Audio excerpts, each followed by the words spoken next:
Hello students, आज हम पढ़ेंगे एक छोटा सा topic structure of DNA given by Watson and क्रिक।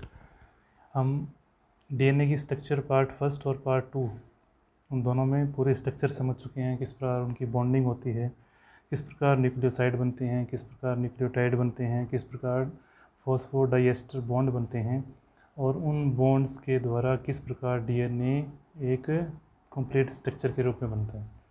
तो पार्ट सेकंड की वीडियो में मैंने आपको बताया था कि रोजलिन फ्रैंकलिन ने एक्सरे डिफ्रैक्शन मेथड के द्वारा डीएनए की मॉलिक्यूल्स के बॉन्डिंग स्ट्रक्चर को बताया और उसी के बेस पे वाटसन और क्रिक ने अपना डीएनए का मॉडल प्रस्तुत किया।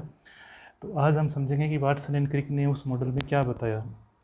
वाटसन और क्रिक ने जो डीएनए का मॉडल प्रस्तुत किया वो आपको डायग्राम में दिखाई दे रहा है लेफ्ट साइड में।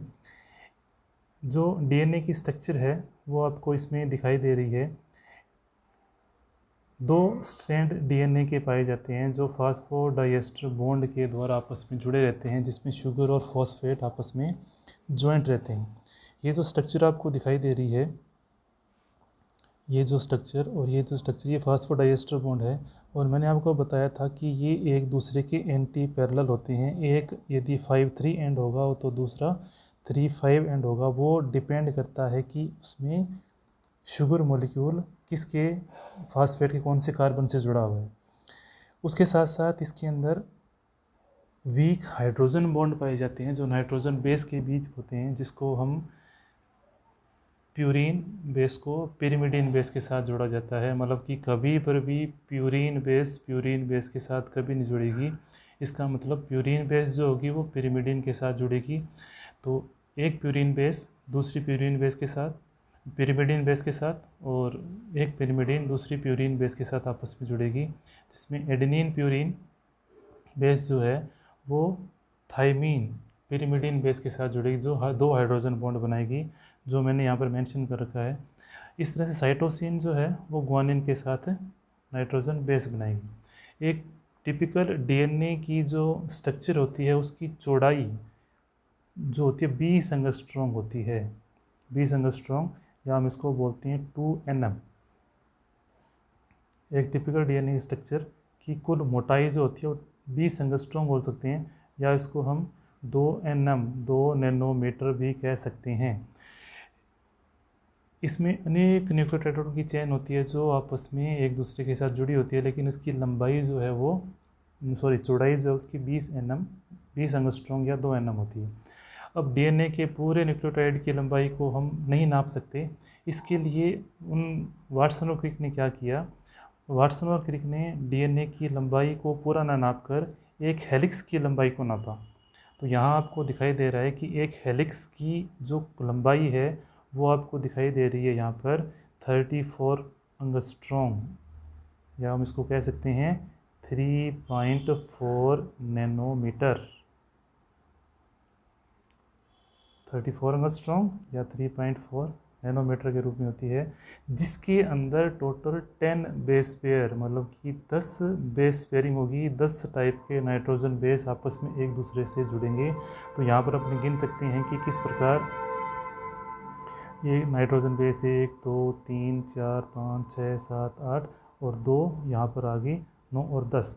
तो इस प्रकार 10 नाइट्रोजन बेस जो हैं वो इस प्रकार आपस में जुड़े रहते हैं, जो एक हेलिक्स के अंदर पाए जाते हैं। एक हेलिक्स जैसे पूरा होता है तो वहाँ पर 10 बेस पेयर पाए जाएंगे, और इस तरह से एक स्पाइरल या सर्पिल स्ट्रक्चर पाई जाएगी। इसकी जो एंठन है, जिस प्रकार दो धागों को आपस में ऐंठ देते हैं तो एंठन नुमा स्ट्रक्चर होगी, और धागों का एंठन जो होगा वो क्लॉकवाइज डायरेक्शन में होगा या दक्षिणावर्त घुमाव के द्वारा होगा। ये एक टिपिकल डीएनए स्ट्रक्चर है, और इस डीएनए को हम बोलते हैं बी डीएनए। एक टिपिकल डीएनए की स्ट्रक्चर है। उसके बाद वैज्ञानिकों ने अलग रिसर्च की और डिफरेंट ऑर्गेनिज्म में डिफरेंट टाइप के डीएनए देखे, जिनको अलग अलग नाम दिया गया। ए डीएनए, बी डीएनए आपको दिखाई दे रहा है, जेड डीएनए। तो नेक्स्ट पेज पर आपको मैं दिखाऊंगा कि किस टाइप के डीएनए होते हैं। यहाँ पर ये समझो कि वाटसन और क्रिक के द्वारा जो मॉडल दिया गया वो बी डीएनए का था। इसके बाद ये एक टिपिकल स्ट्रक्चर है जो हम डीएनए के मॉलिक्यूल्स को आपस में जोड़ते हुए देख सकते हैं। ये इसके बाद नेक्स्ट स्लाइड जो है उसमें आपको डीएनए के प्रकार दे रखे हैं कि ए डीएनए, बी डीएनए और जेड डीएनए। ये जो डीएनए की स्ट्रक्चर है वो हम पिछले पेज पर डिस्कस कर चुके हैं कि कितने इसमें बेस पेयरिंग होती है। 10 बेस पेयर है, तो प्रत्येक के बीच में जो स्पेस है वो 3.4 एंगस्ट्रॉम का होगा। हेलिक्स राइट हैंडेड होता है ए डीएनए का राइट हैंडेड होता है, लेकिन लेफ्ट डीएनए का जेड डीएनए का लेफ्ट हैंडेड होता है। इसका मतलब वो एंटी क्लॉकवाइज होगा, उसकी जो दोनों स्टैंड जो होंगे वो आपस में एंटी क्लॉकवाइज डायरेक्शन में घूमेंगे। ए डीएनए के अंदर 11 बेस पेयर होंगी, उनका 11 एक हेलिक्स के अंदर 11 बेस पेयर होंगी। बी आपको दिखाई दिया, वाटसन क्रिक ने दिया। जेड डीएनए के अंदर 2 बेस पेयर बी डीएनए से ज़्यादा होंगे, मतलब कि वो हेलिक्स जो होगा वो थोड़ा सा और ज़्यादा कॉन्ट्रैक्ट हो जाएगा, संकुचित हो जाएगा। इस तरीके से एक बेस पेयर के बीच, मतलब कि 2 बेस पेयर के बीच का स्पेस जो है वो 2.55 आर्मस्ट्रॉन्ग है ए डीएनए का।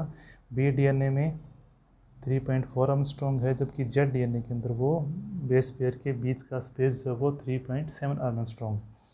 हेलिक्स के अंदर टोटल, एक हेलिक्स के अंदर जो चौड़ाई है, जो 10 बेस पेयर की है, जो एक हेलिक्स की जो कुल लंबाई, एक हेलिक्स की कुल लंबाई जिसमें 10 बेस पेयर थे, कुल लंबाई जो थी वो 34 आर्मस्ट्रॉन्ग थी। लेकिन ए डीएनए की कुल लंबाई जो है वो एक हेलिक्स की 28 एंगस्ट्रॉन्ग और जेड डीएनए की 45 एंगस्ट्रॉन्ग। तो ये थी एक डीएनए की टिपिकल स्ट्रक्चर जो एनसीईआरटी की बुक में आपको दे रखी है।